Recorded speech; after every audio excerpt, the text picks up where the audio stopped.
Hey everyone, welcome back and happy Thursday. All right, guys. Well, this is going to be an interesting one because we have some Salt Lake City to talk about. And I thought it was really fun to see Angie Katzaneva's episode right after the Real Housewives of Salt Lake City, the Housewives swap. I don't know if you guys watched that in the past. This is a much more condensed version. Clearly, it was like a lot lesser of a timeline, but watching it was good. It was really good. I mean, it gave me a totally different perspective on Angie Katzeneva. So, anyways, we're back to talk about the Real Housewives of Salt Lake City as a whole. So, before we jump in, if you guys haven't already, go ahead, smash the like button. If you're not subscribed, get subscribed. Don't forget to hit that notification bell. And fans are wondering if Lisa Barlow is the next Teresa Giudice. Wait, what?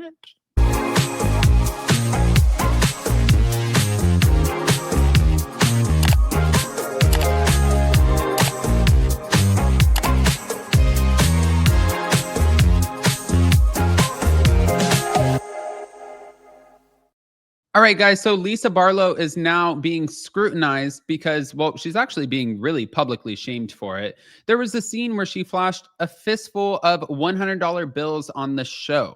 Now, the backlash came from fans, but more, I guess, importantly, a lot of it was on X, formerly known as Twitter, where fans criticized her for showing off her money rather than having a more relatable storyline. I don't think that there's really much that's relatable about Lisa Barlow, though. She always says, or she has at least said, I live a very different life than you guys.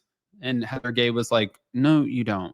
But she did take to social media to clap back, and she defended herself by saying she works hard, makes her own money, and she doesn't borrow or depend on another man's cash. Okay, well, there you have it. She implied that just because she has money and shows it, it doesn't mean that she's out of touch.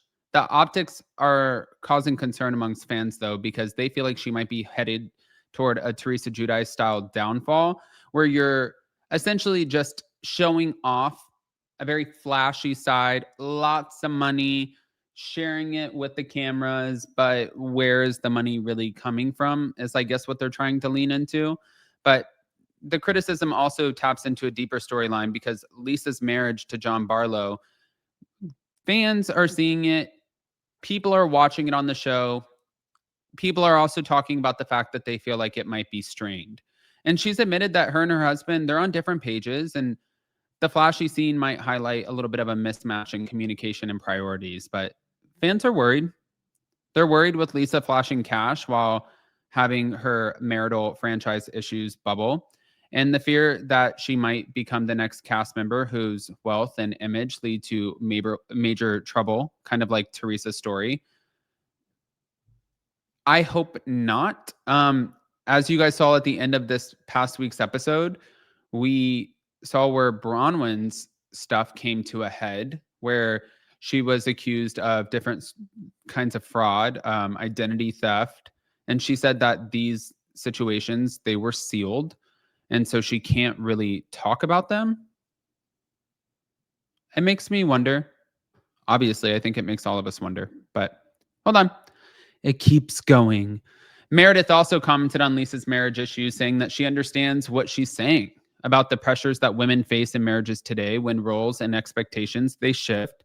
But specifically regarding Lisa and John, she acknowledged that being on different pages in a marriage is tough and it can lead to confusion over identity and roles.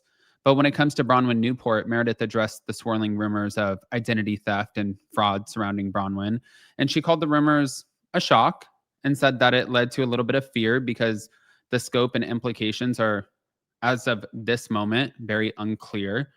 But Meredith also pointed out that one of the show's themes is reactive abuse. Okay. Meaning when cast members respond to perceived wrongs or past trauma in ways that might trigger conflict rather than maybe offering us some sort of resolution. Huh.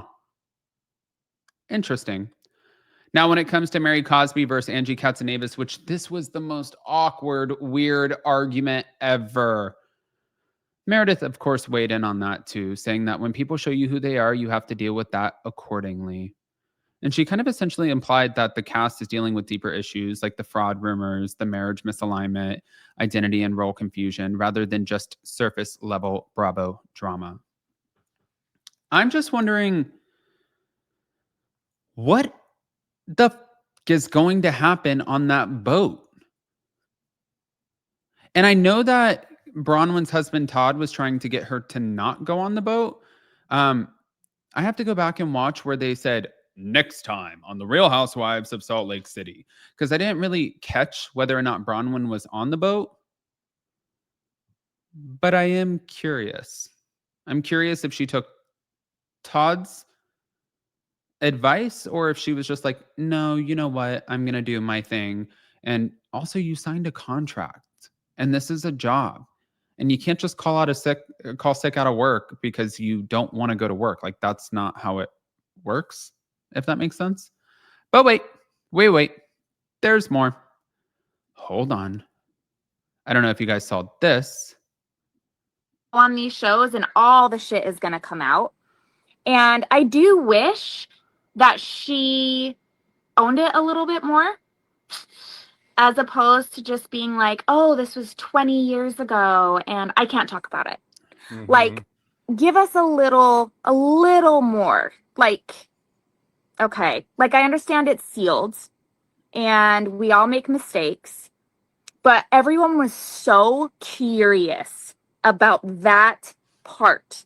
When all of that was coming out, it was all anyone could talk about. Everyone was fascinated, like, oh my gosh, they're big allegations, huge allegations. Mm-hmm. And so, yeah, it kind of sucks that we don't get to know really. And I'm kind of like, was it sealed because Todd had it sealed? Ooh. Do you know what I mean? That's what I think personally, that someone paid to have them sealed. So, but who knows? That was my thinking. My thinking was like, okay, do we make some big moves to make sure this was suppressed? That was my vibe a little bit, because I'm piggybacking off what you said. If it came out, it will probably have huge repercussions for Todd. You know what I mean? Tea with the King is streaming on. I never actually thought about that. Hey, Monica, little investigator, is she right? Holy, I don't know. I want to hear what you guys think. Guys, pop off in the comment section, please. Don't forget that we have the Real Housewives of Orange County on tonight. And then also we have hot, messy topics coming your way tomorrow. So we will see you so very soon. I love you guys. And yeah, have a great Thursday. Bye, guys.